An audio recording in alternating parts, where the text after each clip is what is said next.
professional degrees. So what happens in this new Colombo plan? We have students from Australia who will actually go to various countries in the Asian region and spend maybe a semester or a year there in order to study and find out about, to have a cultural and an educational experience. It is the hope of the Prime Minister and the Education Minister that there will be a great number of Australians who will study not only in Indonesia but in other countries that are powerhouses, India, China, and Indonesia.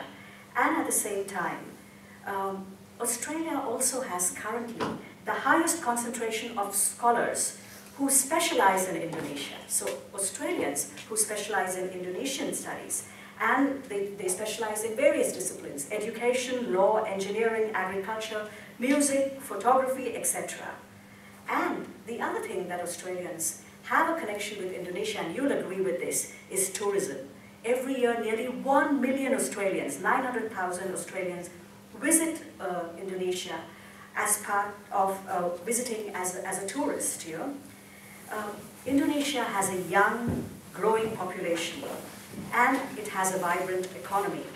And it is Australia's hope that they make use of this in order to support Indonesian initiative. Education has been fundamental to the development of both Indonesia and Australia, and is a foundation of the relationship between these two countries. And they share a common commitment to reforming education, training, and research systems. But at the same time, both Australia and Indonesia need to compete in a global economy that's highly competitive. So education and supporting education is vital to both these countries. Now, since 2002, according to federal government statistics, 63,000 Indonesians have studied in Australia. Indonesia is the second most popular destination for international study experiences by Australian students. Last year, more than 700 Indonesian students received Australia Awards. So this was a new form of the Australian Development Awards that were offered by the Australian government. So the Australian government gives several awards to international students. One of those are the AusAid scholarships. This is a bilateral agreement between government to government. So basically, you need to be sponsored by your government to partake of the AusAid scholarship. The second type of scholarship are the Endeavour Fellowships, or the Endeavour Awards, that are given to students and they are given to academics also who can visit. And they are both ways. So you have an Endeavour Fellow coming from a developing country to Australia, or Australian academics and Australian students can also travel on the Endeavour Fellowships. We used to have the Australian Leadership Awards that used to be offered. So 780 students, Indonesian students, received the Australia Awards here. And we hope that this number will increase in the next budget. Although the budget has been difficult all around, we hope that the cooperation that Australia will offer to its neighbors, especially in the Asian Pacific region, will continue. Now, with this background, I would just like to come to Curtin. Curtin has a new KPI in the new strategic plan. And one of the key performance indicators is to increase our research student numbers, both internationally and domestically, by 60%. So at present, we have over 2,400 students who are doing their master's or doctorate degrees, master's by research or doctorate degrees. We want to increase these numbers by about 60%. The only way we can do that is by offering much more scholarships, both nationally and internationally, to invite students. The scholarship, international scholarships that is offered is the International Postgraduate Research Scholarship, which is the federal government scholarship that is given to all the universities. Curtin gets only a small number of that scholarship, about a dozen, and then we offer some more to international students. It's a highly competitive process for students who apply through that process. So we want to increase our numbers. The other scholarship that Indonesian students have is the Dikti scholarship that's offered by your government to allow academics from Indonesian universities to come to Australia and to undertake their PhD. So I come from the Faculty of Health Sciences. We have several Dictee students who have come to do their PhD in different areas of health sciences. And we also have, I've been informed by Ru that 29 Indonesian Dictee students are studying at Curtin on Dictee scholarships, and this semester we had 14 students come to Curtin on Indonesian OSAID scholarships. So that's a good number of students, and we hope that this number will increase. We've also come to know that there could be changes after the election in Indonesia with possible increase in number of scholarships. The Ministry of Religious Affairs, which also offers religious education, may be offering scholarships. So it is our hope that we would continue to pursue this and see in what way we can support Indonesian students who come to Curtin. Currently, Professor Kate Wright, who's the Associate Deputy Vice Chancellor for Research Training and who looks after the entire operational side of HDR students or research students, is in Indonesia. So as we speak, she's in Indonesia, visiting Indonesia. The other thing that we want to do at Curtin is to have a double batching of PhD degrees. So what is happening with, it's a new scheme that's just commenced at the end of last year. And with that scheme, we offer a degree between, it's a strategic partnership with Australia and another country. So currently we have a strategic partnership with, say, China and Australia and certain institutions in certain fields of interest that are strategic to Australia, to Curtin research here. And with this dual degrees, double batch degrees, students will spend 2 years in their home country and 2 years at Curtin. And they'll get a PhD award from both the institutions. So they'll get a PhD award from their institution in China or India or Indonesia, and they'll get a PhD award from Curtin University. So in this way, it actually enhances the experience. It means that the student can stay in their country for 2 years, and this. It's something that we are exploring, and we are seeing if it will work or not here. So this is a brief overview of where we are at. We want to increase our HDR numbers. We want to offer more scholarships, and we are going to see how that will happen and progress here. We want to see how many scholarships the federal government is giving in terms of OSAID, in terms of the Australia Awards, as well as the International Postgraduate Research Scholarships. And at the same time, we want to see that we are able to actually support students when they are on campus. And for that, I thank CUPSA, who has actually been quite active in that space in supporting students. They have the postgraduate open door policy where they allow students to go in, they have coffee mornings, and they have seminar speakers. So this event today is part of the postgraduate open door policy where they have a seminar speaker who has come. And with that background, I'd like to welcome Dr. Nadirsyah Hosen from the University of Wollongong, and he's the president of the Indonesian Council here. So I welcome you to Curtin. It's been a pleasure to talk to you briefly, and Dr. Hosen is from the Faculty of Law at the University of Wollongong and has done his PhD in Australia, so he would be very apt in sharing some of the experiences that not only he has had, but in talking about the area that he's going to speak on. So with that, I will conclude, and I welcome you all, and I hope you have some good deliberations this morning. And thank you very much. If you have any questions very briefly, that's fine, or I can hand over to our facilitator.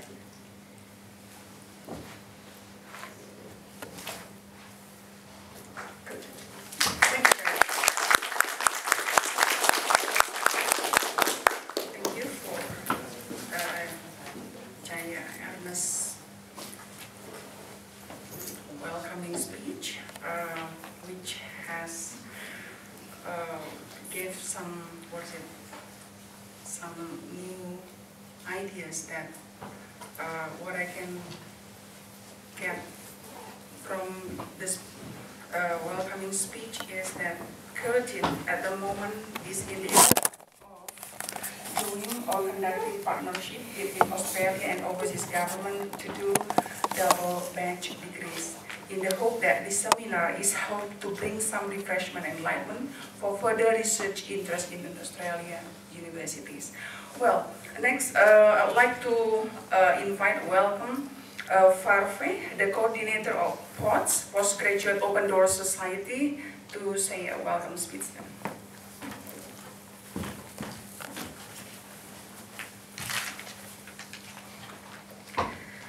Good morning. First of all, I want to thank you for coming here and to attend this seminar. And welcome to Professor Hosen to come here from Wollongong University.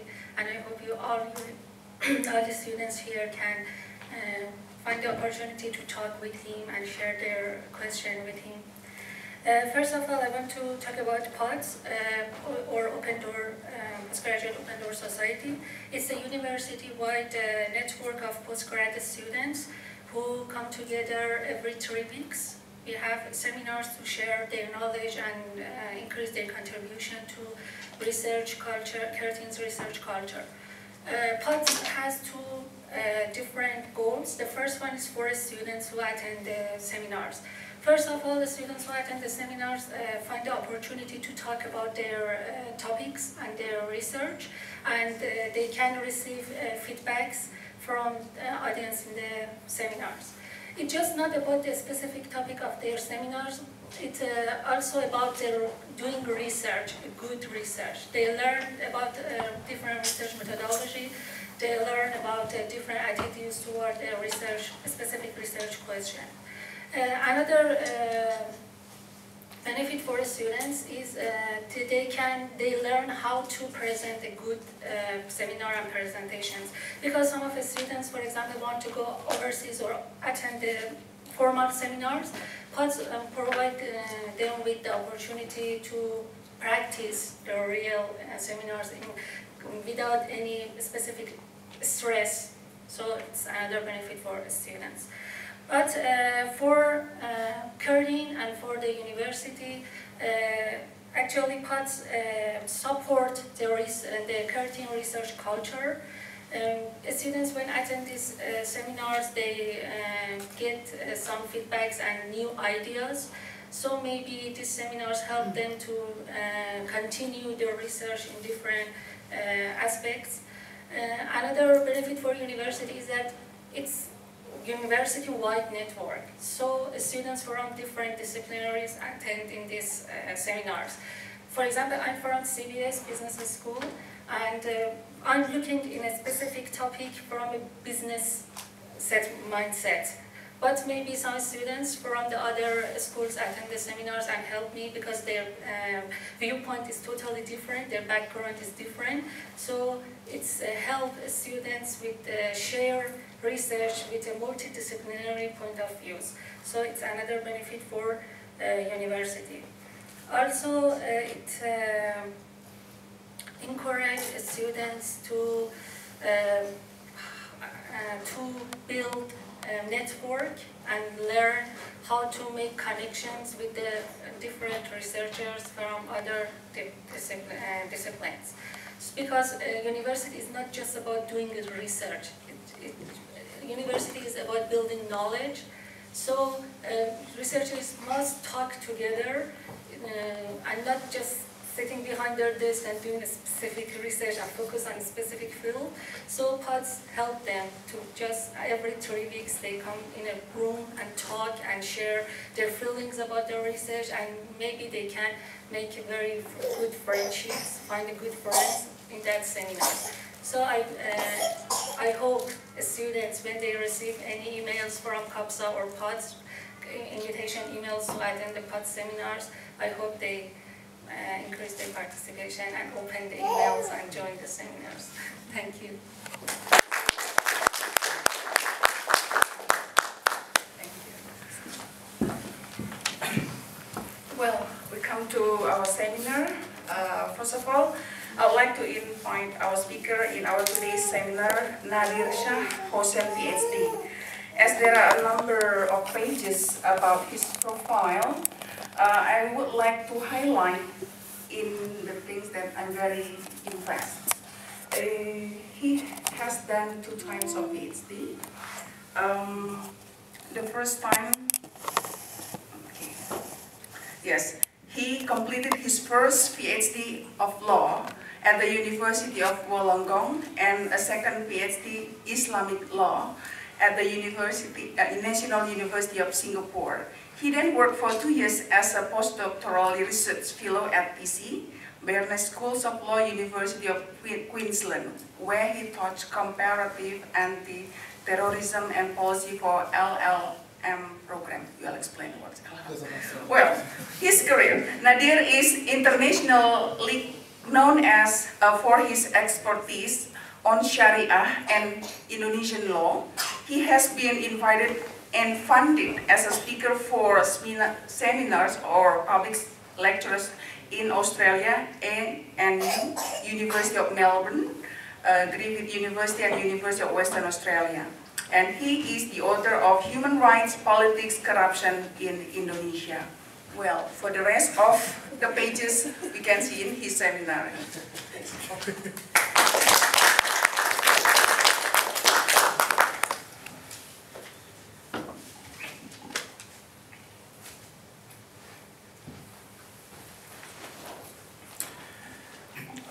Thank you very much.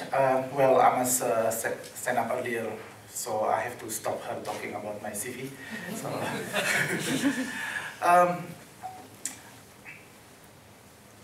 I'm going to talk about politics, human rights, and corruption in Indonesia. There's three big issues in Indonesia at the moment, given that we just had Indonesian legislative elections last month.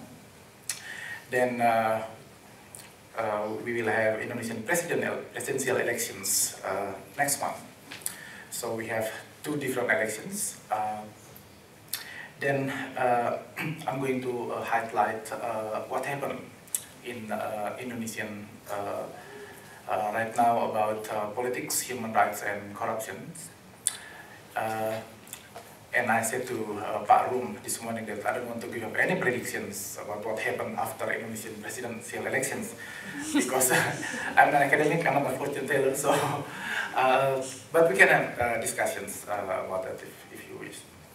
Okay, so Indonesia is the largest Muslim country in the world, and Indonesia is a model of democracy in Southeast Asia and also in the Muslim world. Because they fear that democracy in the lands where Islam become a religion of majority and would produce Islamic theocracy is very real. So the idea is that because Islam is not compatible with democracy, then if we give a chance for Muslims to have free elections, and the winner would be a fundamentalist political party. That's what happened in Algeria in 1992. That even happened in 2006, Hamas, when Hamas won the Palestinian Legislative Council elections. And then recently, we also have the emergence of Muslim Brotherhood in Egypt. Yeah. So then, it's like a dilemma for America. On one hand, America wants to introduce democracy in the Muslim world, but when they open the space to have a free elections, then people will vote for fundamentalist group. In the past, we have Saddam Hussein, who always won 90% of the vote. We all, I think, we could compare with what happened in North Korean elections, when the president of North Korea won, I think, 99%, or some make it joke is 110%. But President Obama was re-elected as a president of the United States only by the support of less than 30%. Because not many American people wanted to go to the poll. They don't really care about democracy. So then if we compare about the number, then which one is really democratic? A president who elected with a 90% or 110%, or the one who elected with 30%. But number doesn't really matter here. What we want to know is whether it is a free or fair elections, whether people are really free to choose their leader or not. In Australia, it's a mandatory to have elections. So you, as Australians know about this, you have to go to the poll. Then, if not, then you will get fined. And it is a bit difficult to understand in Indonesia because for Indonesians, election is not an obligation, it is a right. So it's up to you whether you want to exercise your right or not. But in Australia, it's a mix between obligation and right, which means that in Australia you can come to the poll. No, I mean you have to come to the poll, but then it's up to you whether after you being registered, then you just left the room, just throw the electoral paper to the bin. It's up to you. Or you want to put your own name together with a picture of Mr. Bean, for instance. It doesn't really matter, but you have to come to the poll. Otherwise you get fined. In Indonesian elections, in the recent Indonesian legislative elections, I think we have 70% people came to the poll. So it's a good exercise that many Indonesians want to exercise their right. So then the questions would be whether the experience of many Muslim countries that when they have a free election, then the fundamentalist political party, the Islamic political party would win the elections, whether this also happened in Indonesia or not. And the answer is no. So 90% of Indonesian populations are Muslims, but Islamic political parties never won the elections in the modern era. So then it's like that. On one hand, they follow what the religious leader, the Muslim leader said about how to pray, how to go to the mosque, how to pay charity. But when it comes to the poll, they have their own preference. So and this experience is different. Is somewhat different with the experience of Islamic democracy in the Muslim world. So the 1999, 2004, and 2009 election and 2014 elections, not only that Islamic political parties didn't win, but also the way that Indonesian people exercise their right to vote is in a peaceful way. There is no violence, no killing each other in a massive level. There's always there's some problems, but in general, compared with what happened in Cairo at the same time point, or let's take example of what happened in Syria. So Indonesia has conducted democracy in, again, somewhat different if you compare with what happened in other Muslim countries. So, and this rare experience is a significant way to show that in Indonesia, Islam and democracy is compatible, as we are going to discuss later on. And then the Arab Spring developments have raised interest in whether Indonesia's model can show how to reform movements elsewhere in the Muslim world, whether Indonesia could be the model. When I conducted my research in Cairo in 2012, after Hosni Mubarak resigned and during the presidential campaign elections lead to the election of Morsi at the time, it was really a tense situation. Many people in Egypt asked me about how we can follow Indonesian model of democracy, and then my answer is that which part of Indonesian history that you want to follow. It is in 1996 when the military raised to the power,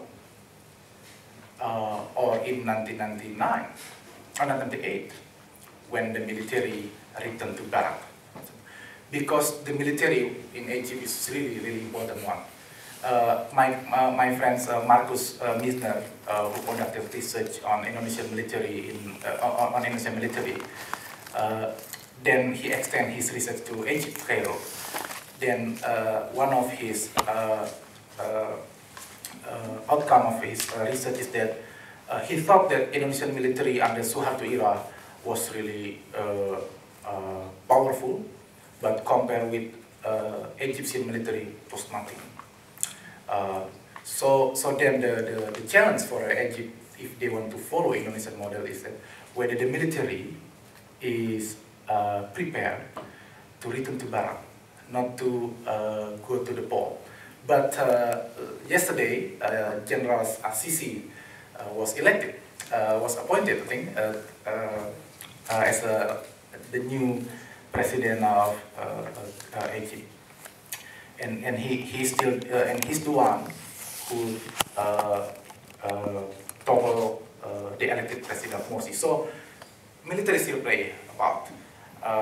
I don't know what happened in Indonesia, but the current president is also a 4-star general, and we also have one of president candidate also from military next month. So it's interesting to see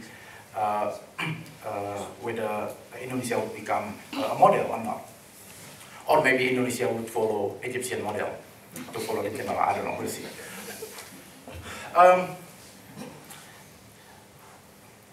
Indonesia remains the only country in Southeast Asia to be rated free in Freedom House annual survey of political rights and civil liberties.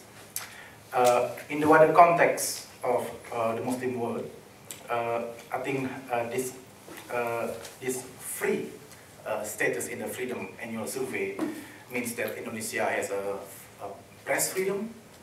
Yeah. Now people can speak whatever they want. People can criticize the government. And again, this different with what happened in the Southeast Asia and also in Muslim countries. Hillary Clinton, a former U.S. Secretary of State and of course also a former First Lady of U.S., said that as I travel around the world over the next years, I will be saying to people, if you want to know whether Islam, democracy, modernity and women's rights can coexist, go to Indonesia. So, so Indonesia not only a model for a Muslim world, then, but it's also not only a model for Southeast Asia, but also a model for a Muslim world. Indonesia has learned a lot from its experience and experiment with democracy. However, the process of democratization has not been completed yet. So the process we are still struggling, despite some praise words from Hillary Clinton. Yes, Indonesia has conducted free elections in the last 4 elections, but upholding the rule of law is still a big dream for Indonesia. Then democracy without the rule of law, that's dangerous. As I'm going to show some of the examples here. But we have to appreciate this process because democracy cannot be achieved only in one night. It's not like a one-night stand, right? So then you have to be patient. You have to follow all the procedure, and there's a trial and error. The experience of American and also Australian taught us that democracy requires time and patience. For instance, in the first 50 years of American independence, they still had civil war. Whereas Indonesian democracy is still young, still only 16 years if we count it from 1998 when Suharto resigned. So it's only 16 years, not even sweet 17, you know. So then of course there are some problems.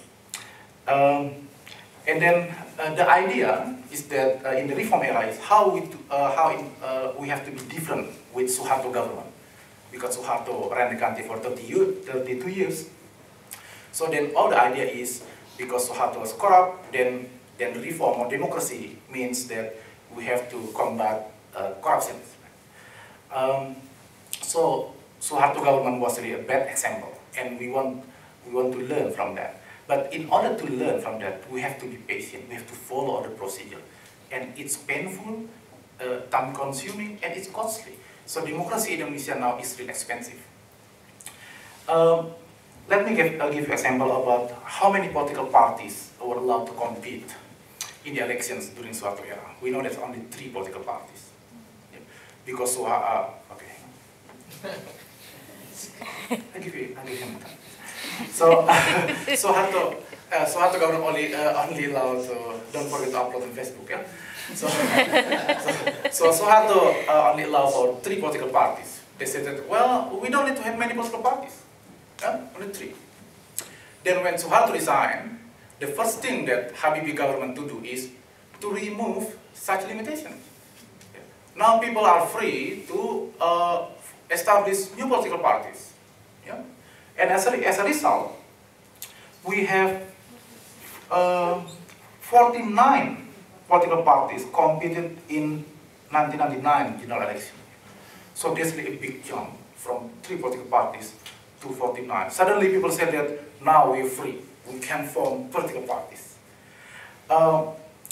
Then people had a really problem how to choose among these 49 political parties out of 148 parties.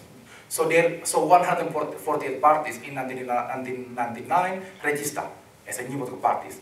Then after they have conducted the investigations to check the eligibility, whether they really get supported from people all over Indonesia or only by their family, for instance, then it reduced into 49.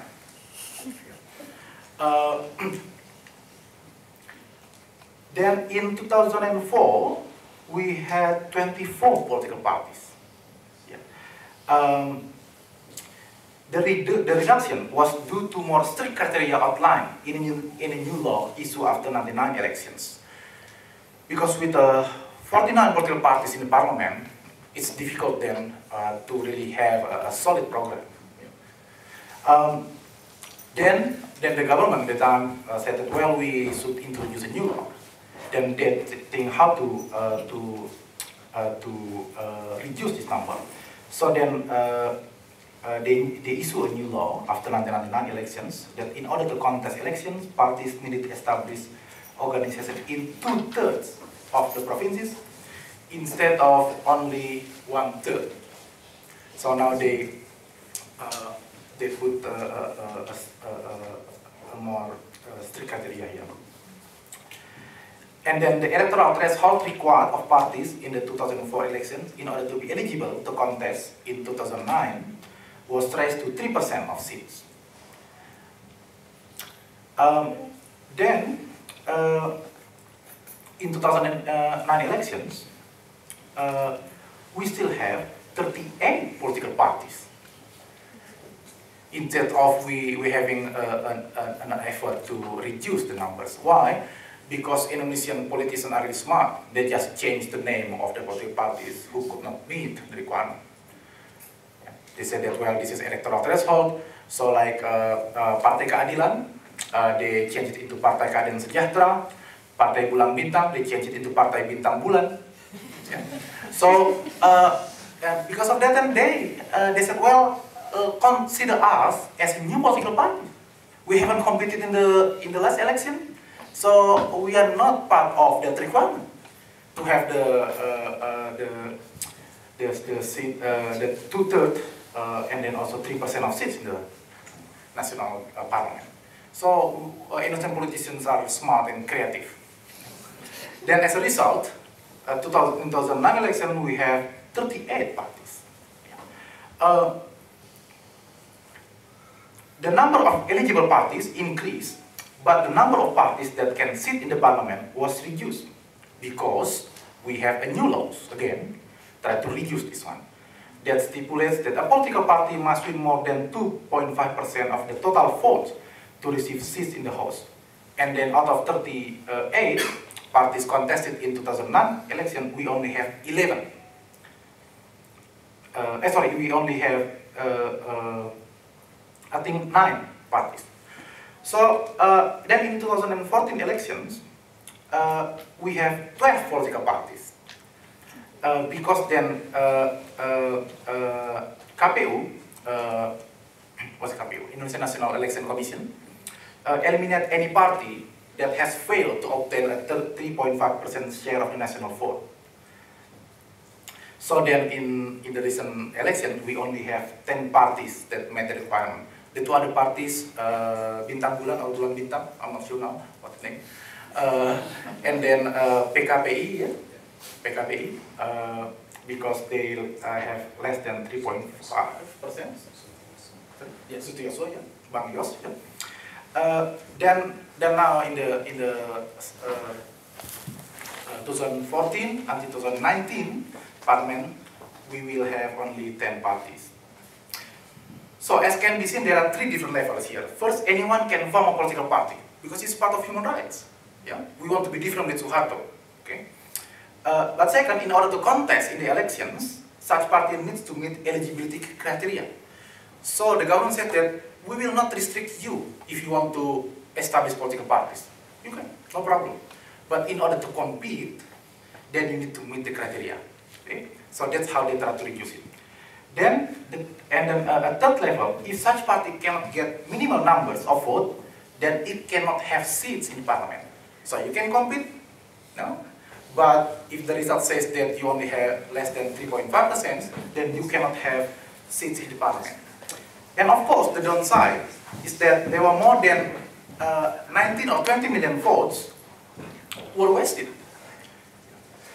Because they went to the, like in 2009 election, to the 29 parties that failed to make it to the House. Yeah. So then people might question, what about those votes? Yeah? They fought for the parties who failed to get the electoral threshold. Then their votes were wasted.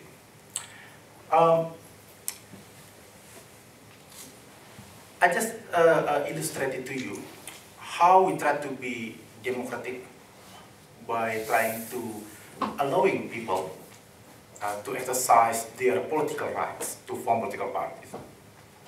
So when Suharto used his hands, his strong hands, to only allow 3 political parties contested in the elections during New Order government, Indonesian reform era has been struggling to reduce the number of political parties gradually. Because we cannot say it's only 3. Then they say, well, what's different with Suharto then? But we also learned democracy doesn't work well if we have many political parties. Then in order to solve it, we have to follow procedure gradually. We make many requirements, and gradually we make it higher and higher, the requirement, so we can reduce the number.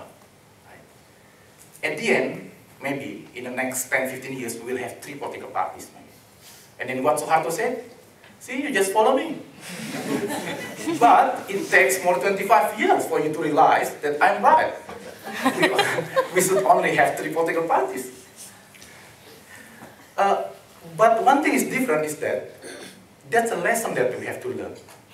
People have to understand that they realize, yes, democracy only works with 3 political parties, 3 big political parties. They don't want government to force them. In Australia, for instance, we have 3 major political parties, Labour, Liberal, and National. But of course, there are also other small parties like Green, for instance. Yeah. Then sometimes they really play a significant role. Yeah, if there's a deadlock, or even independent. Yeah. So that's democracy. They said that, well, we can't restrict you. As long as people vote for you, then you'll be there in the parliament. However, what happened with President Yudhoyono is that he has been trapped into dealing with small political parties due to the fact that his own party only has 20% of seats in parliament. So every time Indonesia has a new government and parliament as a result of general election, it is always proposed and then issues a new electoral law. Yeah. So we will expect that after this we will have a new electoral laws. Yeah, try to reduce again the number of political parties. Because President Yudhoyono has been trapped into this game because he had to deal with small political parties, and I call him that he is not a leader, he's a dealer. Yeah? He's not a leader, he's a dealer, like a car dealer, So he tried to negotiate to every single political party. because he knows that his party only get 20%. And the same thing will happen in the next presidential elections, because the winner of the Indonesian elections, PDIP, get, I don't know, 20%? Less than 90%. 90%. And also the fact that the second winner is Golkar party. Yeah. So people still love to follow Suharto party. Yeah. Whereas the idea, as I mentioned earlier, is that we have to be different with Suharto government. But people say that there's still some good aspects. So then, even in the last election, in 2009 elections, the Golkar also received a significant number of votes. So then it's like old wine in a new bottle. Yeah. So and then no surprise that Suharto's daughter Titi now get elected as a member of parliament, and even Prabowo, now former husband of Titi, former son-in-law of Suharto, also become the president candidate, for instance. Yes. So then, Indonesia is still in the process of finding the right directions. But it also demonstrates how Indonesian elites are in a battle to gain benefit from the new electoral laws. And the victims recently are Partai Demokrat and Golkar Party.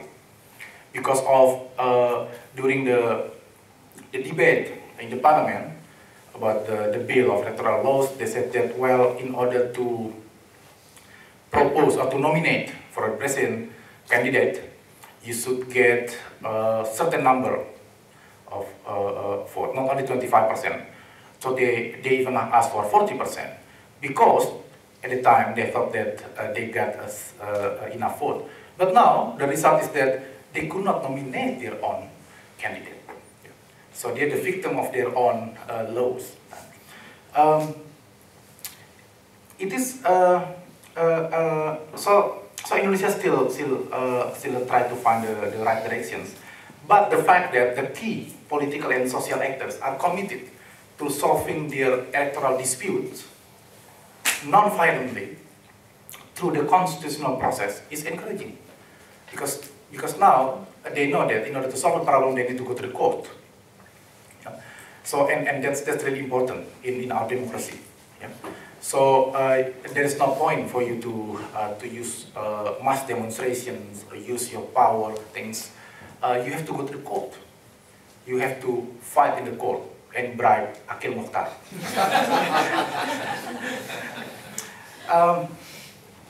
It's also worth noting that the role of the military and Islamic organizations to support democracy is important. Yeah? Because that's what happened in Egypt when there is a conflict between the military and Islamic organizations. But in Indonesia, in the reform era, the military's role in politics has been reduced significantly. Active generals are no longer allowed to hold cabinet posts and other key positions in the government.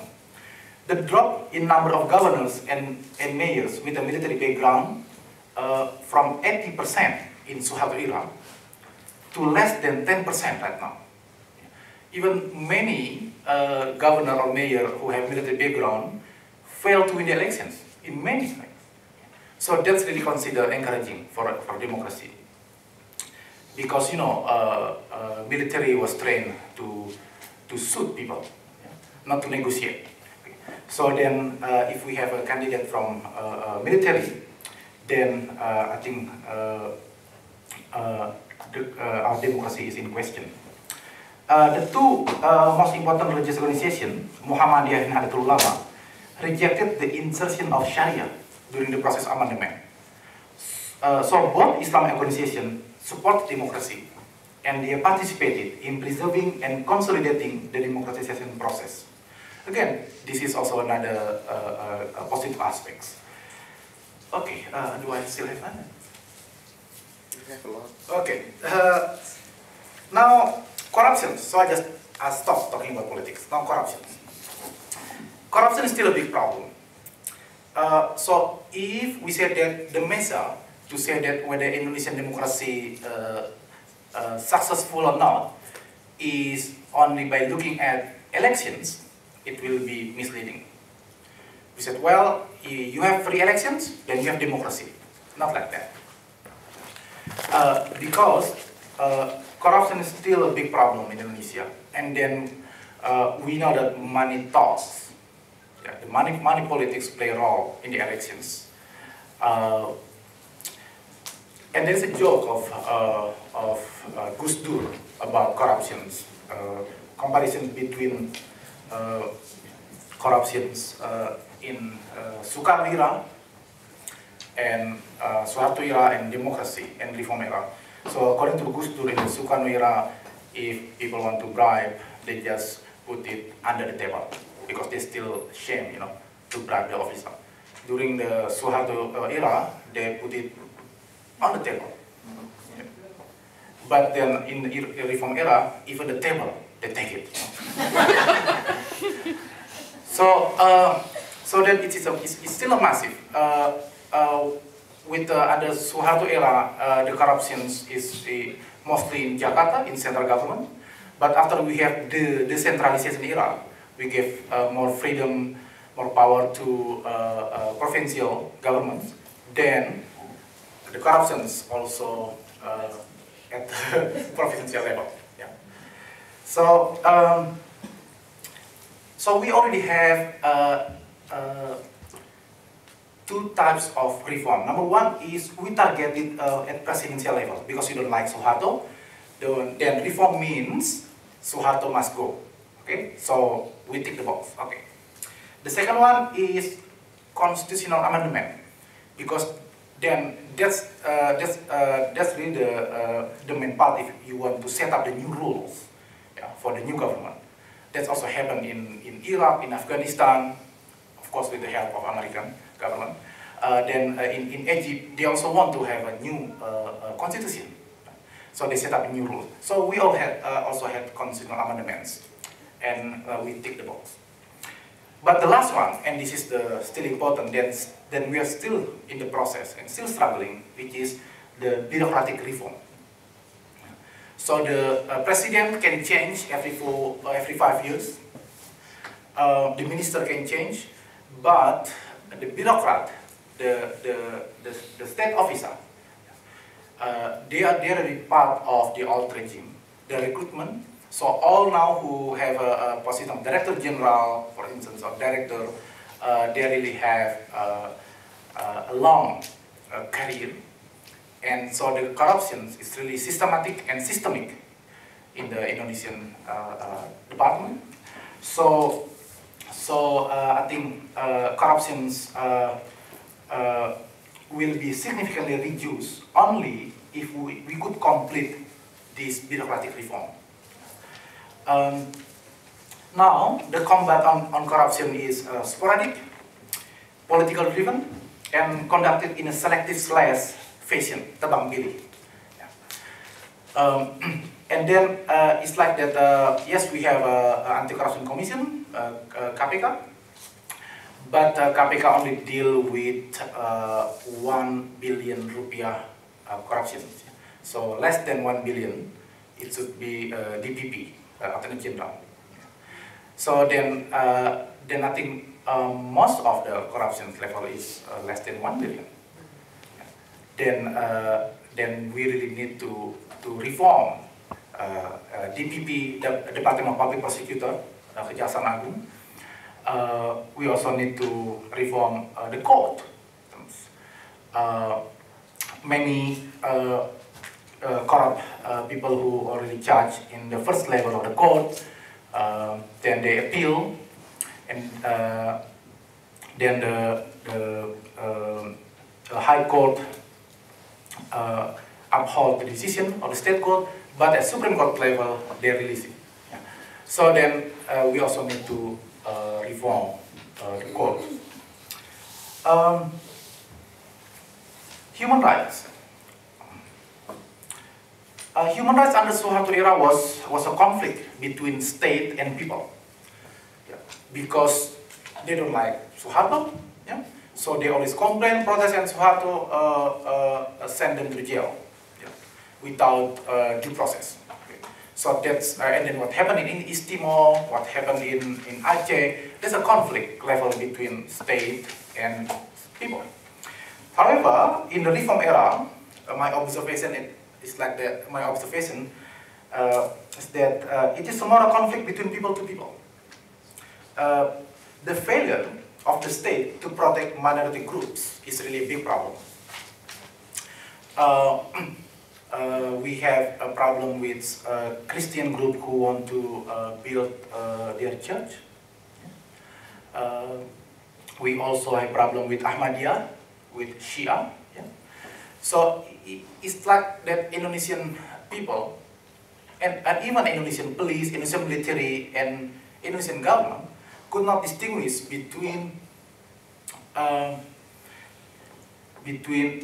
right of the citizens as guaranteed in the Constitution to practice what they believe and the fact that they don't like those minority groups. So as a citizen, it doesn't matter whether you are a Muslims, you are a Christians, you are Ahmadiyya or Shia, you pay the tax, you get a national ID card, you are a citizen, right? Then you have to get the protection. Otherwise, why you pay tax then? You know? Sorry? What tax? Tax, they pay tax. And then so we cannot ask them to move from their local area just because they belong to Shia or Ahmadiyya. No. But now what happens is that if they get attacked, if those minority groups get attacked, the police and the military just watch such violence, and you can find it in YouTube. So the former Indonesian Minister of Religious Affairs, Surya Dalam Ali, who just recently resigned on the corruption charge, said that it's okay that Ahmadiyya could practice what they believe as long as they declare that they are out of Islam. How come you force people to declare themselves that they are out of Islam if they still believe they are Islam? Yeah. As a Rais Surya of Nahdlatul Ulama, of course I don't buy the arguments of Ahmadiyya, and then I make it clearly that Muhammad is the last messenger. But still I have to respect their rights as citizens, guaranteed under the Constitution. It doesn't matter what my personal belief. It doesn't matter of what the chief of the army believes. It doesn't matter what the president believes. It's about the Constitution. And if you want to learn about democracy, then you have to learn how to uphold democracy. And democracy based on the majority, yeah, majority rule. But democracy alone is not enough. That's why we have Constitution. Because if we only based on majority rule, then we don't have protection for minority groups. Here in Australia, we have 7 judges in the High Court. They are unelected position. They are not accountable to the people. They don't care what people say. They just look at what the law is. They just look at what the Constitution says. So then we also have 9 justices at the Constitutional Court in Indonesia. Same. We expect that they also do not care about what people say. They have to follow what the Constitution says. And only by that, we could guarantee the rights of minority groups. And this is still a big problem in Indonesia. Because you know, when people attack Shia or Ahmadiyya, and the police officer, they just watch and keep silent. Instead of, try to put a barrier between these two groups. They just said, well, because Ahmadiyya is not out of Islam, right? Or because I don't like Shia. And he said, we don't care about what your opinion. You're a state officer, you're a policeman, yeah? You don't have opinions. What you have is Constitution and the law, that's it. Okay, 5 minutes. So then, I would like to see the next president who has commitment on reducing the number of political parties, be a leader and not a dealer, be committed to human rights, particularly the protection of minority groups, and a strong supporter of anti-corruption campaigns. So whether we would have that kind of president or not, we'll see in the next month. So thank you very much.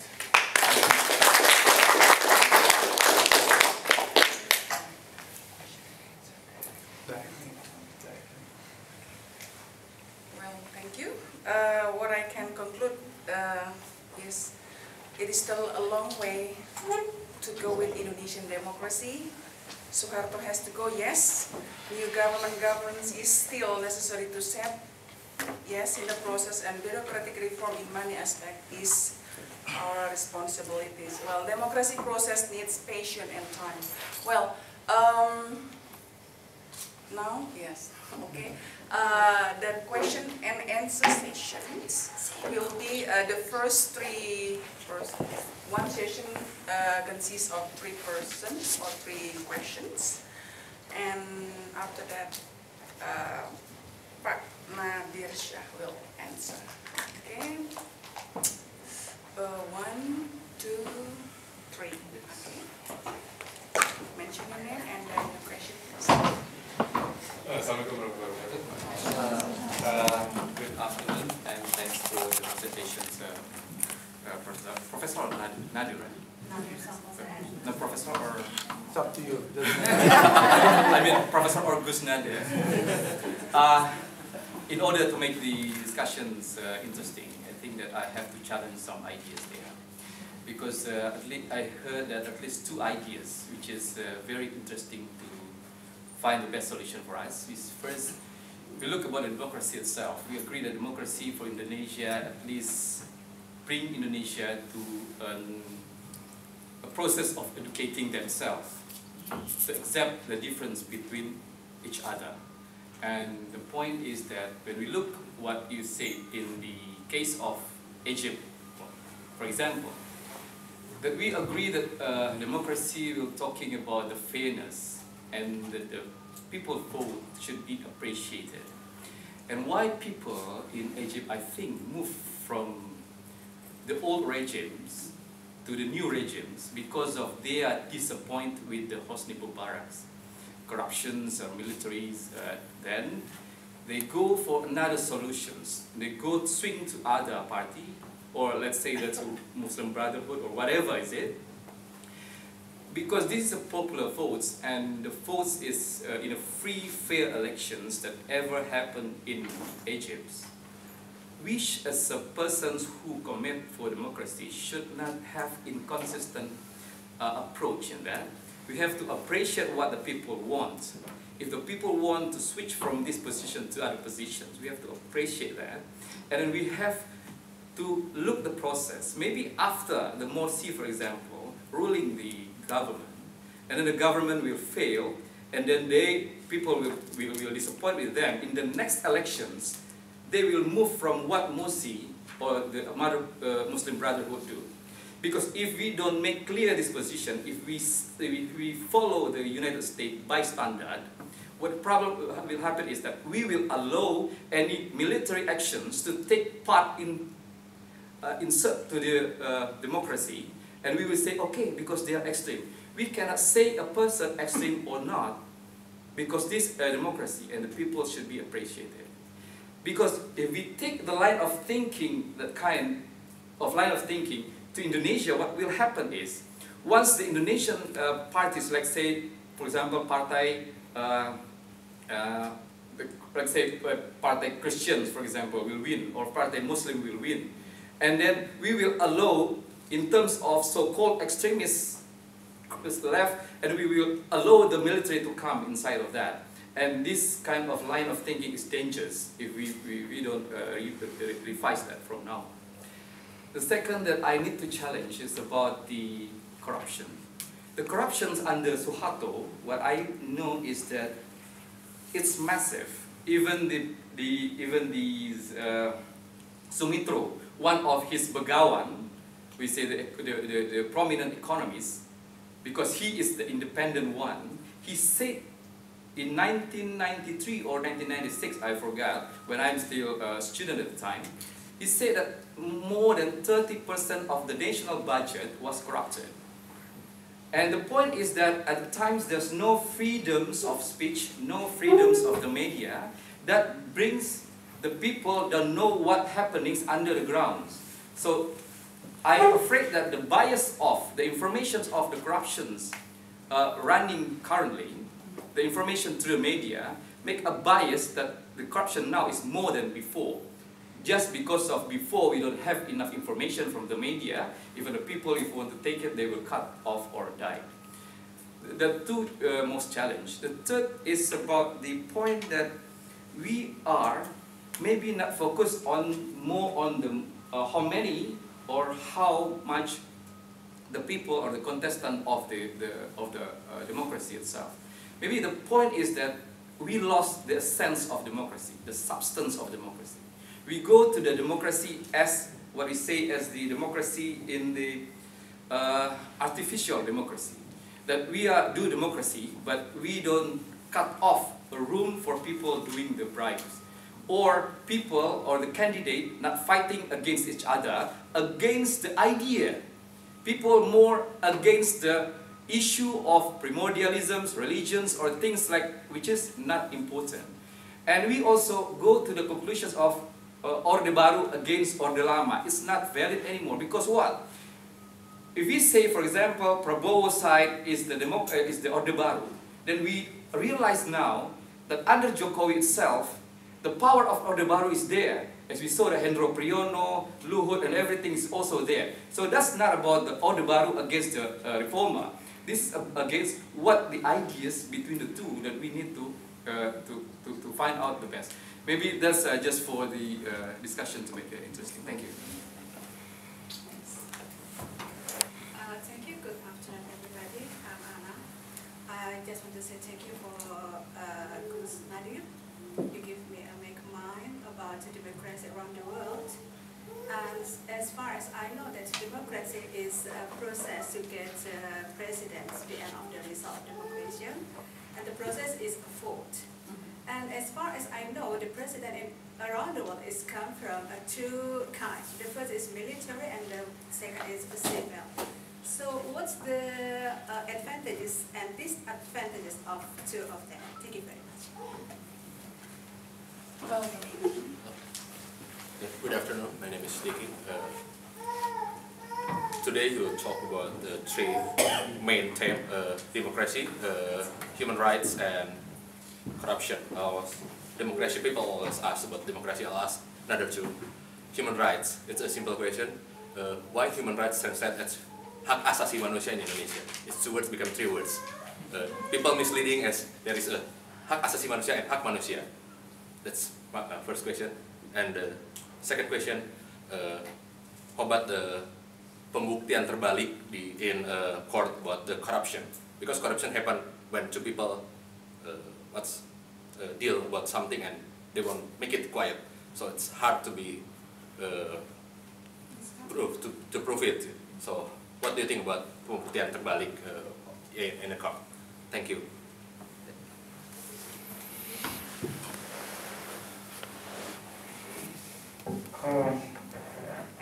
But Nurmala, I think I have my rights to have a dream, right? Yes, but I don't have a dream yet, so. Minum dong, haus nih. Gimana panitia? Pelit dong, ngasih air aja nggak mau.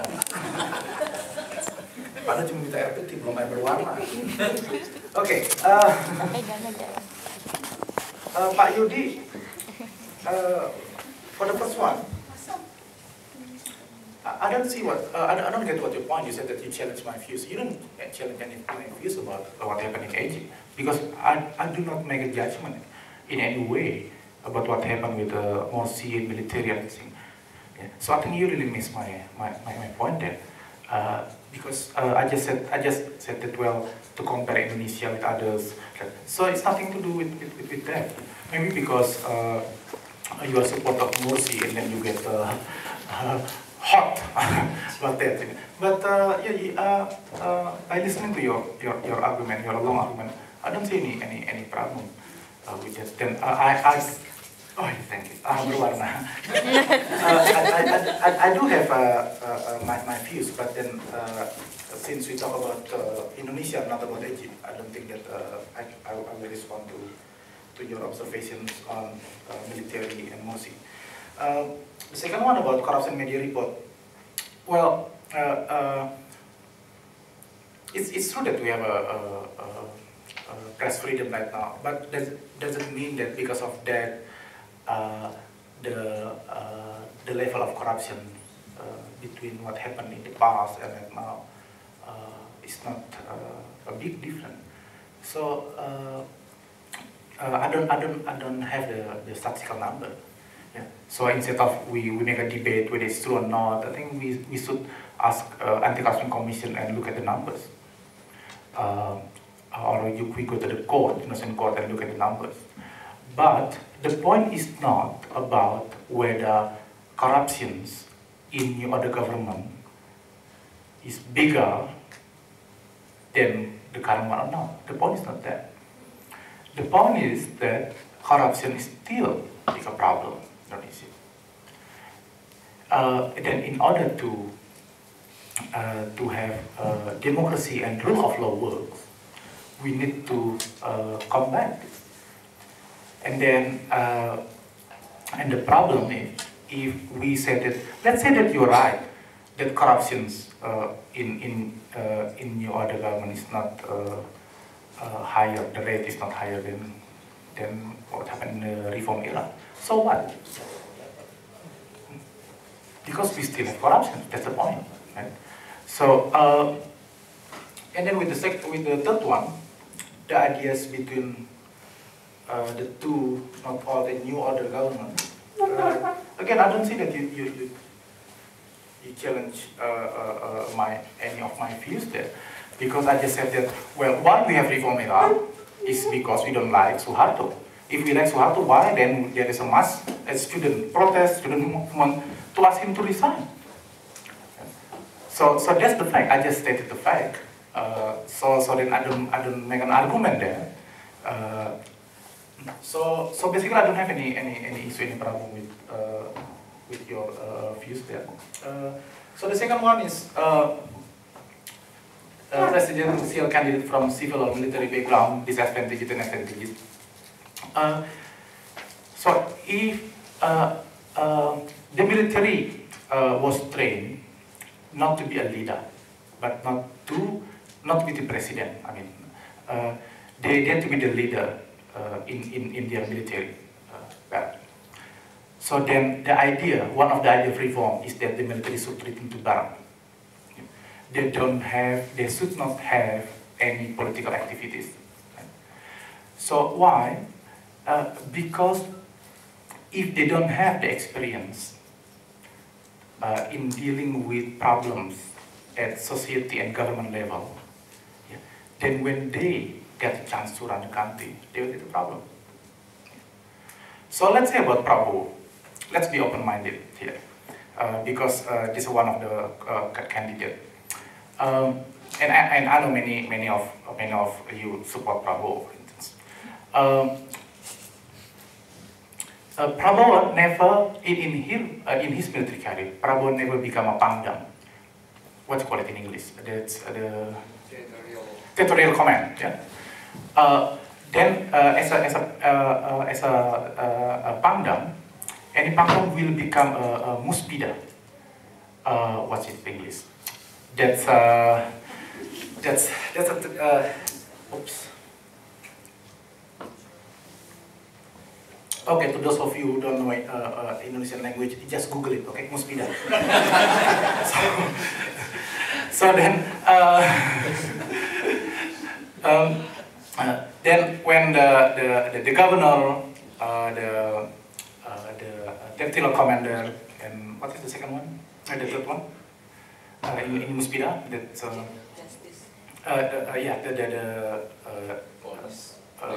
police and yes. Then if there is a problem in that area, so they have a consultation how to solve it. So there is a clear guidelines, clear guidance, clear policy. So it's not like the governor will say A, the military commander will say B, and the police will say C. No. So they have a consultation. And this position will make the military officer have a knowledge how to deal with problem in society. Prabowo never had become a Pangdam. He always in the military combat. And no one questioned about his ability to lead his troops, his soldiers. Good, fine. Yeah. Despite the fact that he kidnaps homeless activists. Yeah. But that's a different story. So then after he was dismissed from his military positions, he never became a mayor. He never compete in any election as in Pilkada, for example, as a governor, mayor. He never became a minister. His only experience as a military combat. Then if you ask about the disadvantages from this background, of course it's clear. Solving Indonesian problem in society, you can't solve it by throwing your mobile phone. You can't solve the problem by making a speech which burn the people. No, you can't. You really have. Hang on. I know that no, the problem is that you mislead some of my point. It's very critical. I'm answering her. Not you. Yeah. Yeah.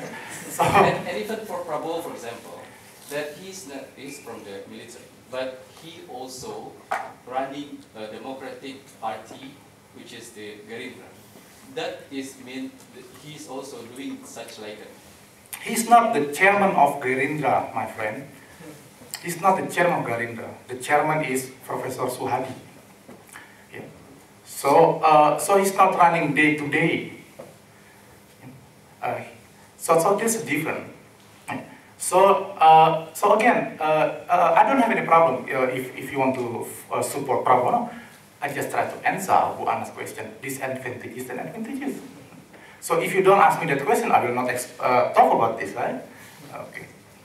So and it's always difficult, you know, when the election is coming, when people have preference. So if you try to argue with people about politics, it's like that you try to convince them that their baby are ugly. You can't argue with them. You say that their baby are ugly, your baby is ugly. No, you can't. Or you say that your wife is ugly. You can't. Yeah. So that's what happened with politics, you know. So then my point is that if I don't have any problem with a presidential candidate from military background if they have really a different positions in their career. Look at what happened with SBY. He became a Pangdam, military territorial commander. He became a chief of staff of political affairs. He became a minister in Gus Dur cabinet and then in Megawati cabinet. So that he had extensive experience before being elected. And the same things happen with other candidates, for instance. We want to look at their experience. Mirando, for example, another commander, military commander, he also has an extensive experience. But the problem with Prabowo, despite the fact that he's really brilliant, he's really a good military career, but suddenly his career was interrupted. He didn't get a chance to study. So even to become the Panglima Abri, the military commander, you should have a range of duty first. In education, you could become a Dansesco. Yeah? Prabowo become Dansesco only 1 month before he gets sacked. You should become a Pangdam. You should be in a military combat. You should have a different kind of jobs. Yeah. So that's the point, Bu Anna. With civilian, same thing happens. If for instance, Dino Patijalal, for instance, become the candidate, or even Anies Baswedan become a candidate, I also have a problem. Also, I'm a close friend with Anies Baswedan because he was a professor, he's a rector of university, president of university, and then teaching in class is different. Yes, when you run the country, you should get an experience first. I appreciate Bima Arya, the mayor of Bogor. Yeah. So he competed in the elections in Bogor.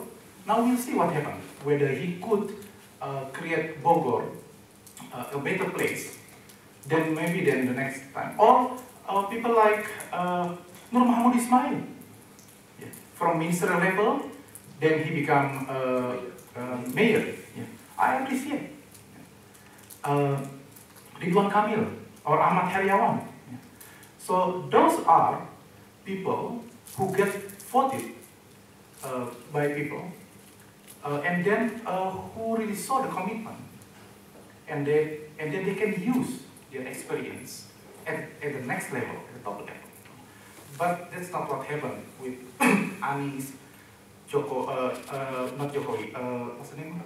Dino Patijalal. Okay. The second one, human rights. Why translate into hak asasi manusia? I don't know why. Because I think the way that we say that human rights is the fundamental right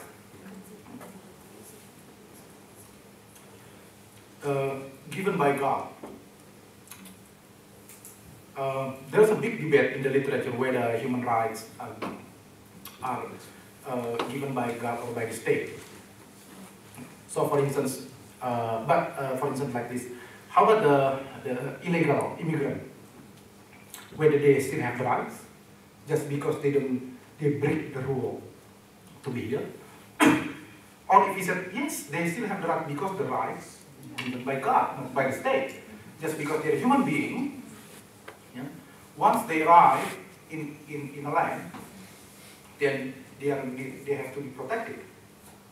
But if we say that no, human rights are actually given by the state, then the state will say, well, we can only protect those who have the right to be here. So that's a different thing. But the way that I recall that I learned about human rights in Indonesian school, they said that this is a fundamental right given by God. So maybe that's why they translate to hak asasi manusia. I don't know. Maybe you know better than me. Pembuktian terbalik. What it reverse. So the idea is like this. If you only have 1,000 rupiah salary, then you have house 200 million rupiah, and then you have 5 cars, expensive one. Then, if using this pembuktian terbalik, then the police will ask you, you are corrupt until you could prove that you are not. Yes. Usually we have the assumption of innocence, right? So then you have to prove that all that the houses, the cars that you have, just from legal. Maybe you inherited from your parents-in-law. Yeah? Then fine. And that happened in Singapore and in Hong Kong. So I asked my friends in the DPP, Department of Public Prosecutor in Indonesia, why we don't apply this. It seems like a good idea. Then my friend whispered to me, Nadir, have you seen car parking in our office in DPP? Yes, sure. You could see how many luxury cars there. We could not buy it, come on. So if we apply this, we are the first victims. So that's why we don't want to apply it. So the only time that me and my friends went to the office in DPP, Kejaksaan Agung, without driving our luxury cars is when Baharudin Lopa become the Attorney General.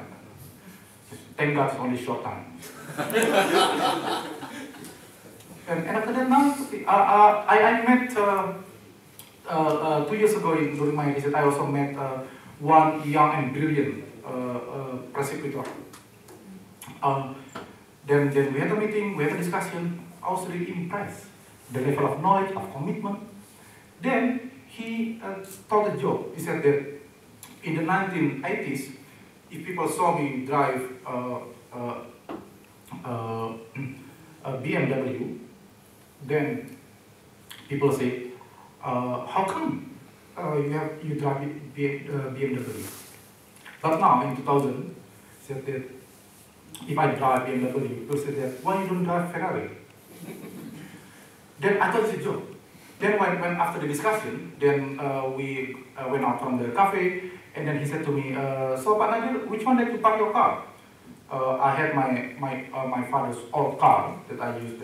And I said, oh, that's my car. And I said, oh, so I parked beside you. And that's BMW 4-wheel drive. I said, how come that this young attorney? So brilliant is one thing, but be clean and free from corruption, that's another thing. So thank God I'm not brilliant, so I can do that. I think that's it. Yeah. Another session. Okay, 1, 2, 3. Yeah. Gus Nadir, as you mentioned previously, during the Solar era, we have one king, Soeharto, and now we have many small kings. So my question is, what could we learn, for example, from Australia about this issue, what there is decentralization? About Okay, your name please. Your name please. Excuse me. Donna. My name is Juni. My question is about you mentioned in the corruptions issue about the 3 elements, which is first the presidents, Soeharto is thick now, and then the constitution also already thick. We have problem and we need process in bureaucratic reform. I see that the commitment probably from the political party, from the elites, into bureaucratic reform is still a question, because even this is still under process, I see that the bureaucratic is still utilized by the political elites to be like the cash machine for their political purpose. So in this issue, so do you have any idea how this challenge can be solved so that we can have smooth bureaucratic reforms and can get complete process on this democratization? Thank you. Thank you. My name is Sadar. I always have an idea, put it that way, that in regard to the to try to eradicate the corruption in Indonesia, one thing is how we try which is I really appreciate and really happy that Pak Nadir said is actually try to do bureaucratic reform, right? The problem is that the bureaucratic reform itself is some kind of like it's bureaucratic reform and the law enforcement reform, basically, right? The problem is between this bureaucratic reform and this law enforcement reform is like a definite circle. There is no, we cannot really identify which one is the egg and which one is the chicken, right? And that's always the issues, right? What I'm always thinking is that perhaps we can try to utilize one of the system or one of the function that we currently have, which is the anti-corruption agency. Right? The problem is here, as Nadir mentioned as well, that the anti-corruption agency work in a way that it's actually, you know, like tebang pilih, right? And that's one of the issue. And the other thing as well, that their resources is not big, and they actually only kind of like centralized in Jakarta, even Java, right? To the extent of Java, for example.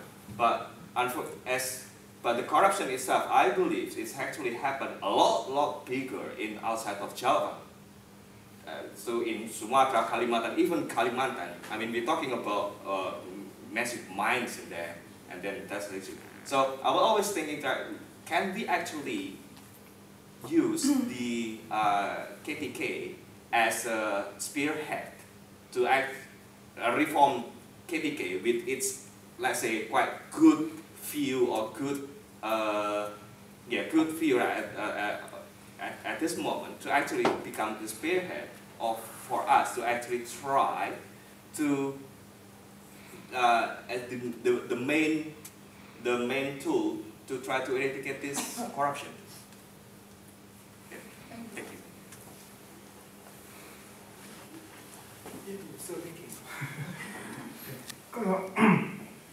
So federalism in Australia, that's what they have. Actually, Amin Rais in 1999 election campaign said that, well, if Partai Amanat Nasional won, then we will have a federalism, if you recall it. And then Megawati responded that, so if I go to Surabaya, I should bring my passport? Because of course the idea of federalism is really strange. We have this is Australia's federalism, but of course if you travel from Sydney to Perth, you don't need to bring your passport because it is still within one country. So now what we have is that we try to avoid the word federalism, and then what we have decentralisasi. Local autonomy from daerah, and I think now the problem is that the president no longer could instruct the governor. Under Suharto era, it's easy because a governor would be picked by Suharto, and the election in DPRD is the artificial. But now, if the president from Partai Demokrat and then the governor from Gerindra, for instance, and then the governor could ignore the presidential order, and also given the fact that governor was elected by people, directly elected by people, it's not the president who or then I'm not accountable to the president actually. That's what I say, accountable to the people who fought for me. So they could easily ignore president order. And the same thing happened from the governor to the low level, to Bupati, to the mayor. They can also say that, well, I'm also elected, not only you elected. That's I think the fight between Jokowi as wali kota Surakarta and Bibit as a governor of Central Java, yeah. So both think that well, they are elected by people. So I think, but federalism in Australia is also have a problem because when Australia in 1901 was established, they have 6 former colonies. Then it becomes states. So they already have these New South Wales, Victoria, and others. And then when they persuaded these states saying, well, let's become Australia. And they said that, don't worry, you will have your own powers. You will have your own constitution. And if we want to make a decision at a national level, we will listen to you. So they created the second house in the parliament, senator, to represent the voice of the states. Okay? So don't worry, we will not leave you behind. That's what they promised. But then after that, more and more through a number of cases in the High Court, the federal government have more power, especially with the money. So they said that, well, we can give you money, but on conditions. Why? Because this is just a lecture of my Australian constitutional law class, so because in Australian constitution there the power belongs to the federal parliament, the power belongs to the state, and the concurrent power, and this gray area. Right? So like for instance, education belongs to the state power, not to the federal. Building road, that's also a hospital, that's part of state, not federal. Then the federal government said that we give you money to build new schools, new hospital things, but you have to follow our order. And the state said, just give us money. We give you money, but you have to do this, do this, do this. But that's our power. Yes, then you don't need to take our money then.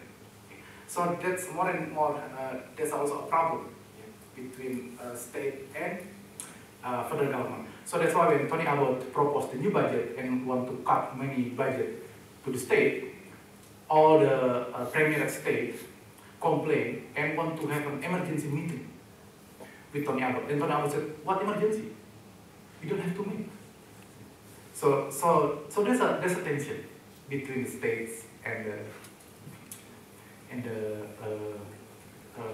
federal government. And I always mention to my students in constitutional law class, look at the preamble of Australian constitutions, and nothing mentioned there about Western Australia. So then the joke is that when people from Perth come to Sydney, Melbourne, they say that you bring your passport, because because according to the constitution, Western Australia is not part of Australia, but we have New Zealand in our Australian constitution. But I said to my students, so can we get rid of Western Australia and instead take New Zealand as part of Australia? No, it's dangerous because we need money and our economy depends on money in Western Australia. Right? Okay. So bureaucratic reform. I think you're right about the cash machine for political parties.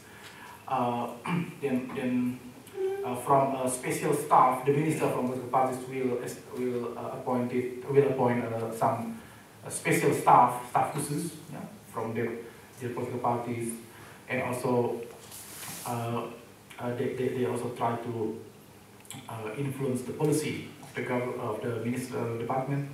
So yeah, and then I think 10 years ago there was an idea of cut the generation, potong generasi, which means that we allow young people to climb to the top level without waiting for 15 years or 20 years. Because the assumption is that people who are less than 40 years old at the time, they are still clean. That's assumptions. But we're wrong, right? There are many now good politicians, good member of parliaments who are still young, but they are now in jail. So I think corruption is not about how old you are. It's about the chance. It's about the opportunity. And also about greediness. Right? So that's why then Sri Mulyani introduced the concept of remuneration. So that if we increase the salary level, then we assume that the corruption will reduce significantly. Again, I don't have the data. I'm not sure whether it is right or not, or whether now with the increasing of salary, then now the budget for corruption is also high. I don't know. It's higher. I don't know. So then we will see what happens. I don't have the data. You see the problem with academics. I cannot tell a lie if I don't have data, but I cannot. But I can be wrong. but I cannot generalize. So if I say tak benar data, tak benar data. Bureaucratic reform, saya sadar. I think the idea is why then we bribe those officers in the department. It's because the assumption, if we bribe them, then things will getting easier and faster. If we follow all the procedure, it will take months. But if we bribe them, it's less than 2 hours, we get the license policy. So then, number one, in order to have this bureaucratic reform, I think we should try to minimize all this procedure. We try to make it short, all the procedure. I think that's what happened with Ahok and Jokowi in Jakarta. They try to cut all this long procedure.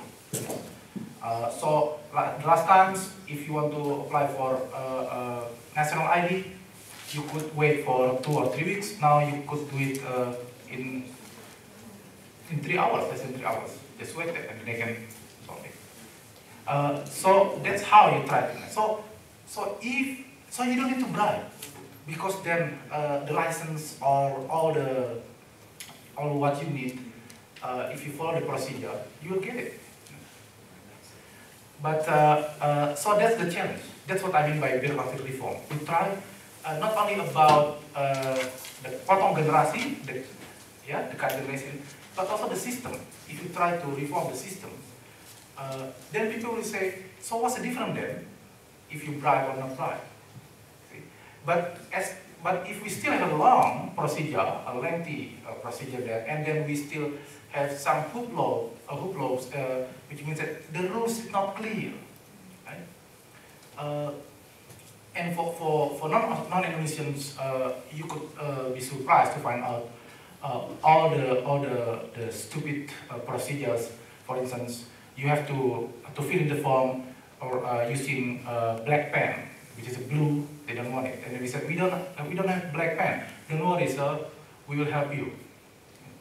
So all those things, all for instance, like Hatta Rajasa, yeah, Hatta Rajasa lost his high school certificate, and then when he applied as a candidate for vice president, then the KPU said that, well, we can't declare you as the definitive Cawapres, vice president candidate, unless you bring your high school certificate. But I got lost. So he got already a statement from his high school saying, yes, he graduated from here, blah, blah, blah. But then the KPU said, that's not enough. You need to certify, you get certification, you need to legalize this from the National Education District, yeah? For me, that's stupid. It should be simple. Just bring your last certificate. He already got engineer from ITB, right? Then he could not go to university without high school certificate. Why you say ask high school certificate? He already graduated from one of the top universities in Indonesia. And then what happened if he lost junior high school certificate, primary? That's crazy. Just bring the last one. If you have a PhD degree, just bring your last certificate. That's it. Or if you want to apply some things, that you need to bring your kartu keluarga, KTP, national ID, kartu nikah, a marriage certificate, things. Akta kelahiran. Akta birth certificate, all those things. Document which is not really necessary. And another one is you need to get a clear police clearance. And we know that we can pay that. The police not even check. And the police is really smart. They put a clause there. If the information is wrong, we will put you in jail. So again, the burden on us. So why you want to have a birth certificate if you want to apply for passport? Because you already have a kartu keluarga, you have KTP. You cannot have KTP without kartu keluarga, right? You cannot have kartu keluarga without a marriage certificate. And then people still ask about birth certificate. Here I am. I'm already born here. And then so I don't know. It's crazy. So then this gives a chance people to play. Yeah. People say, we need a middleman to something because we are so busy. We don't know whether we should use black pen or blue pen. See how many copies we should have? 4 copies, 5 copies. Don't care. Then there's also a problem with my friend who works in one of the departments in Indonesia. He already graduated from University of Queensland. He got his PhD certificate. Yep. And he already got legalized or certified, I don't know what they call it, by DICTI, Indonesian higher education. Okay, yeah. But then his boss said that, why you have a PhD then? Said, well, where are you going to get this certificate? And the higher education already certified this. But our department hasn't certified your PhD degree. Then he works in the Ministry of Manpower. Nothing has nothing to do with education. Then my friend said that, then what should I do? Then you need to write a paper. And mind you, the boss never didn't have PhD. But then he asked his younger staff to write a paper. And then when he wrote a paper, in order to get certified his PhD degree, he said, this paper is too high, this is for first echelon, for a director general, you still staff. So just write a more. But then he has to follow all these things. Otherwise, his PhD not recognized. So what for? It's just about the boss feel threatened that his staff is smarter than him, So if we can cut all this bullshit, mind my language. So then we can start this bureaucratic reform.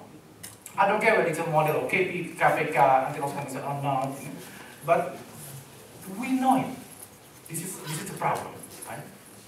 And then we need a leader, whether it's mayor level, at the governor level, or minister level, do something. Cut all this crap. So that's I think another my expectations for our president. Cut all this crap. So I think that's it. Comes to the last sections. Oh no. Yes. Then each of you. I'll take my chance. 1, 2, somewhere there, stage, and 3. Well, would you please, each of you, mention just one question without ABC? Because the time will cut off by 12 to have some refreshment provided. Thank you. I'm Raz. Yes, My the name first is Raz. one of the last session. Yeah. Your name is? Raz. Yes. Raza, R-A-J. And yeah, this session sounds, it's more like, I can see many Indonesian friends here, but I come from Nepal and this is not the problem only of Indonesia. It's the problem all over. And then you brought one issue of like military versus the like public leadership, like where in military, even now, like we had a king and now we have democracy, and democracy for who, how many kings we have generated by getting rid of one king. This is a problem, and then all like infrastructure, like developmental activity, all stopped in the name of human rights. Still like the same thing. I agree with you. People are like, how long how many generations would suffer all things? That's one thing. Now, based on that, you say like, Indonesia, there are a lot of things to learn from Indonesia also. For Australia, you brought this police certificate thing. First thing we all did was police certificate, and the same experience here also we went through. It's not the problem of Indonesia also. It's the problem of Australia also. You get high amount of money and then you just got the certificate and it just says on like 3 lines, you have no like criminal records. So it's everywhere. Even I was in the US, same thing happens. Everywhere is that. Now, Indonesia, as you started with your presentation saying, okay, 90% people Muslims and a model of Islamic, I mean like democracy, can be a model of Muslim democratic country. And as you have done your all the scholarly achievements in Islamic law and all these things and your practices, it's definitely going to benefit all. Now, how do you see this corruption? You see, corruption is like, we talked about corruption in physical level, how to control all this, you talk about middlemen thing, it's always, it's a kind of a circle. Like, how do we, can't we connect this with people's psychological level? Like, we contribute not by those government people who are in the government, we ourselves also, we also want things quicker. You see, in the society also, we want to show people, see, well, you waited for 7 days, I did it in 2 hours, you see, I'm more powerful. See, this is psychological level, and now you are saying like 90% people are like Islam, and then we are still going through all these halal things, all these kind of things. And is corruption not halal? Halal, what is it? Then where is our religion? Why don't we, if we follow religion, why don't we control in such like Muslim country? Because Nepal is secular, like all countries are secular. They cannot, I mean, they may not go that far, but like why don't we control from that also? What is the ethical thing then? Do we have ethical leaders? Like, what is there? And now, the question still is, are you ready? People like you, or you may not go, are you ready to send me as young graduate, maybe like your students, to politics? Do we suggest people, how many people will join politics now? Is it the same thing like in Nepal or India? Politics is bad kind of stigma you have with the students or scholars?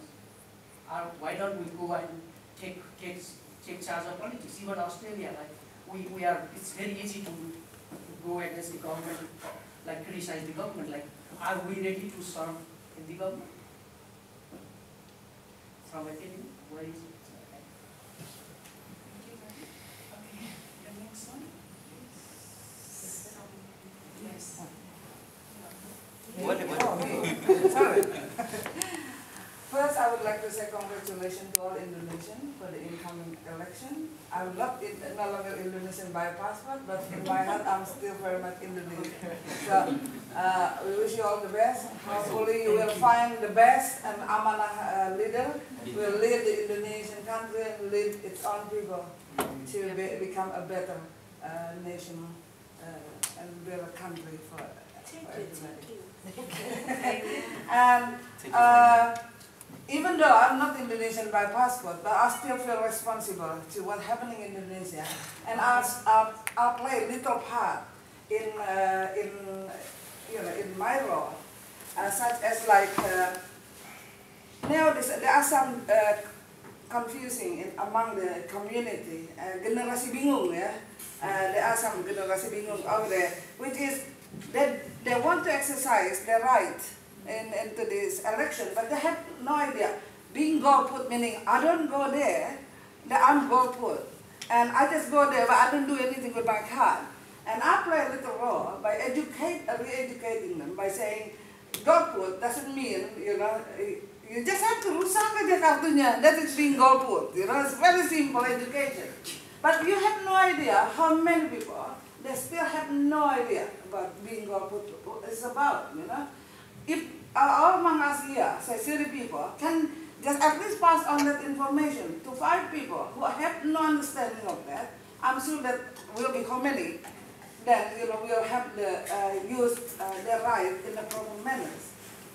And then again, regarding corruption, I mean, you can't change what's happening there, in overnight. Doesn't matter how good the president is. So even Jokowi or what's his name again, Prabowo, don't dream that it's gonna be delivered in a week or in a year and we'll fix the problem. Now, forget about that. Let's play our part. Go back to our family, to our society, to our surroundings, by not contributing, but by not participating in any of that role.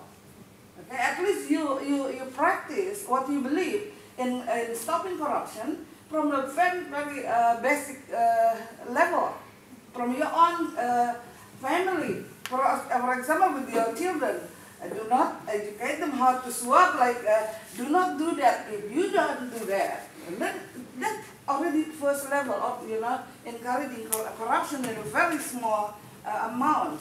So if everybody can start, go back to their own house, to rearrange, to re-educate myself or ourselves and our family, and by strictly not participating, not tidak mendukung, do not support anything about corruption, I'm sure 50 people in this room bring that attitude, bring that behavior to our life, inshallah. And then sooner or later, I don't know, 10 years, 20 years, but at least you start somewhere. I think that was just about from me. Thank you. So, excuse me, your name? My name is Adi. Scarf. The next president of Indonesia. I have to be married in Indonesia again, yeah? Okay, the last. My name is Curtin. It's regarding the human rights. As you told us that in Suharto era, the human rights relation between state and people, and now between people and people. What do you think? What do you reckon? What is the main cause of this? Do you think the religious ministry, the officer of the religious ministry is involved in this human rights violations, or as you told us, the police and the military just watch this incident? What is the main cause of this? Let's say Shia in some Shia population, Shia community in Madura was expelled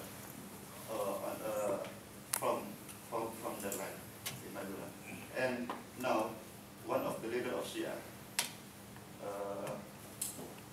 let's say Ahmad, was elected to be the House of Parliament, and some people, dispute about this. What's wrong? What's wrong? I mean, if one of Shia member become a parliament, so what's wrong? What's wrong with that? Still, they have rights to be a parliament member or to be a president. So I just wondering, what is the main cause of this, and why state or the official, the police or the military just watch and just let it go? Thank you. Yeah, one. Okay, so he's very generous. Welcome. Thank you. This is a little bit different, but still about law that I think we have experience in this. You know that Indonesia has two kinds of PNS or government employees, and the thing that I really make this country very redundant, because we have contract that's called a long life contract, so we'll never stop being PNS unless you die. So this one, it is already split actually, really done about 60%, and the governor of Sumatra said that actually it's enough only 75% of the PNS in Sumatra, but that's effective enough. And that's a fact that in every kabupaten or district, it is about 60% of the budget. It's only to pay the salary of the people. So my question is, I was wondering, is there any country actually in the world that adopt like this Indonesia that has a long life contract?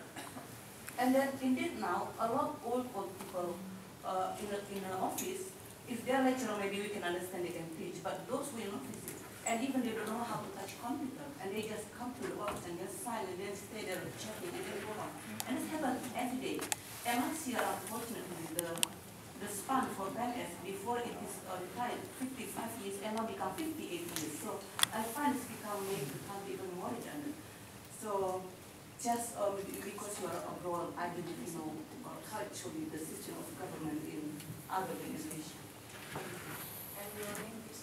NJ. Thank you.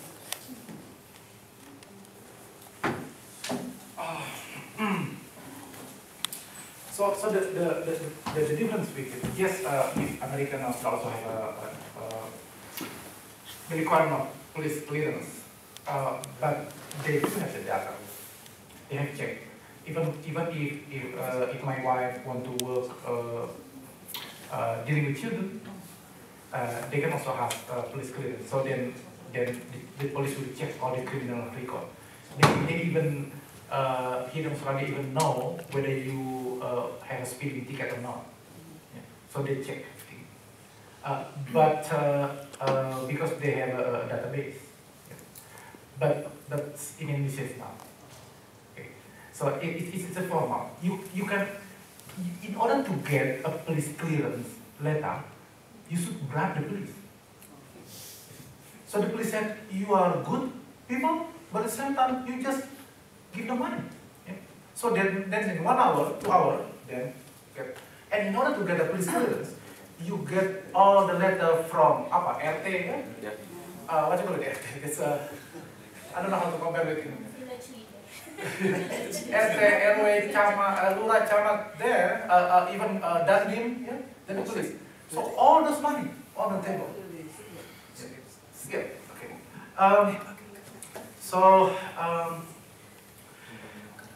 I think you really touch the main issue here about the corruptions and religion.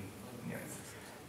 We are also wondering what's going on, because if you saw the level of people who go pilgrimage to Mecca every year in Indonesia, now they have been a long queue. 7, 9 years, you know? 15? Wow. And then next month, at the end of this month is Ramadan, and you could say that how dynamic that people in Ramadan face Ramadan. They want to celebrate Ramadan. You turn your television on, and from 4 a.m. in the morning, it's all about religion. One full month. But still, so this is really a big question, and I think they try to solve one of the solutions.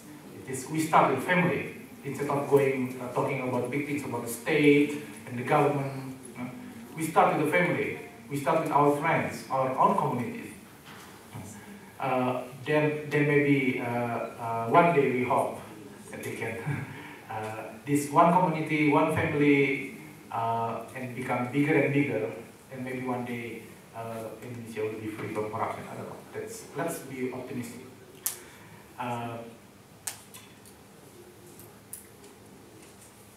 And Indonesia in transparency, international data, I think a couple of years ago Indonesia was number 3 as the most corrupt country.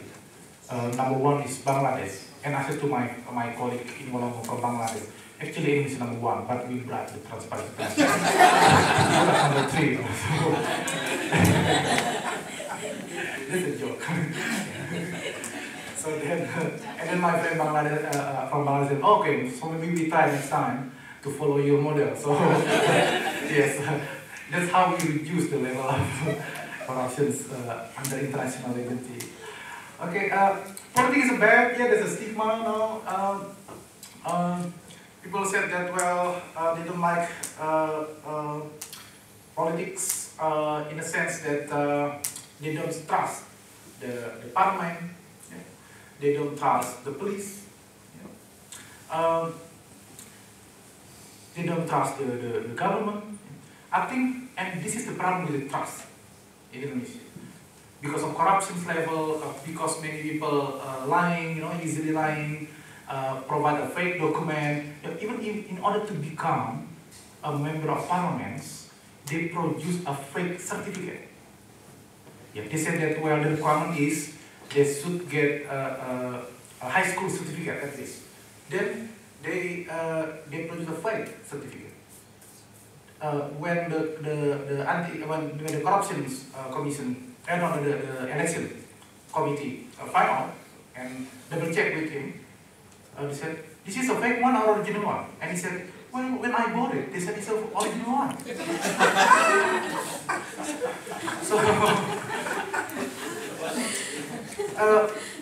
And so then, are we ready to serve in the government? Well, I don't know. I'm not ready. Because I think, I recall that Arif Budiman said that there are 3 characters of Indonesian. One is they are smart. They are, I don't know, I remember.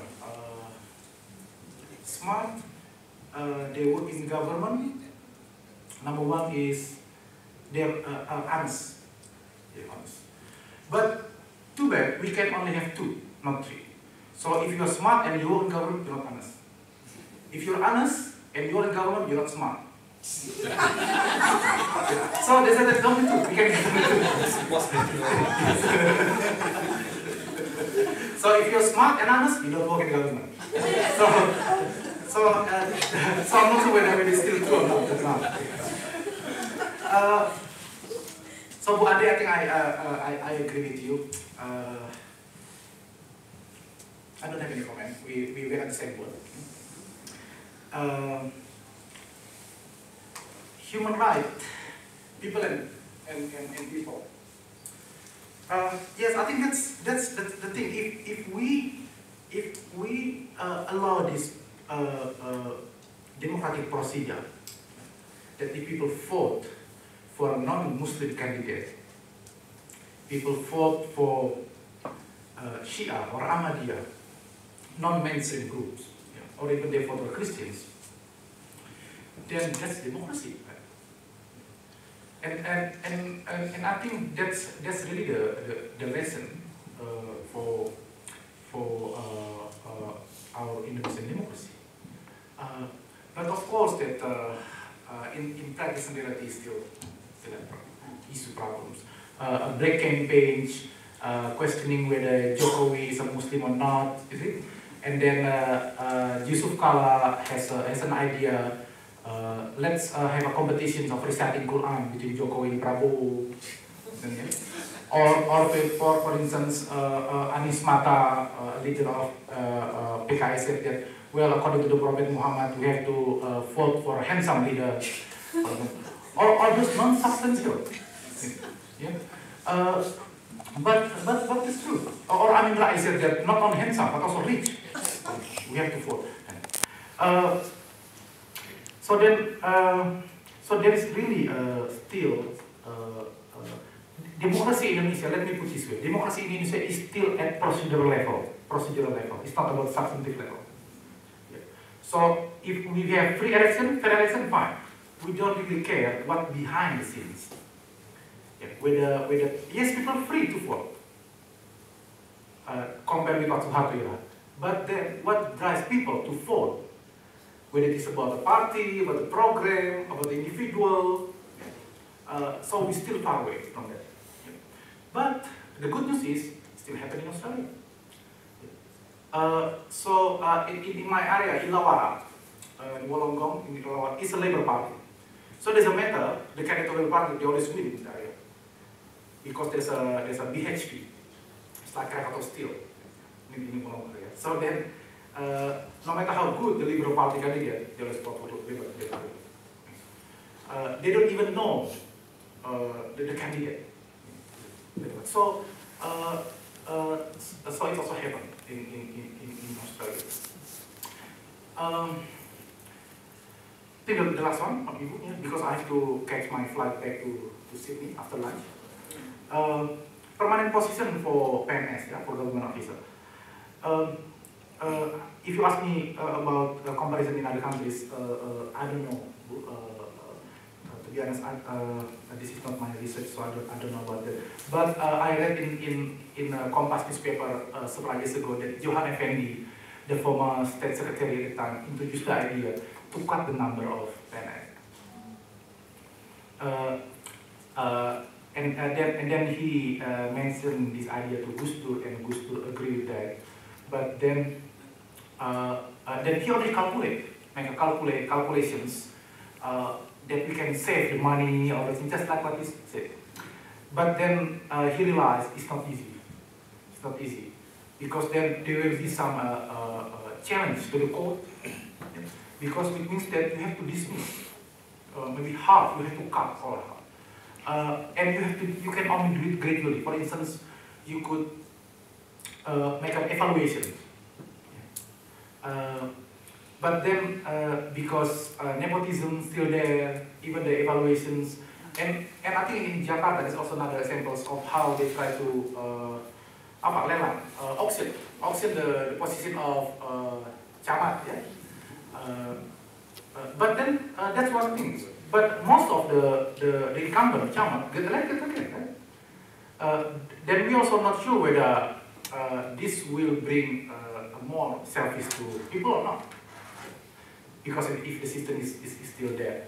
So so I think if you really want to pursue with these ideas, I think you should write to our next president.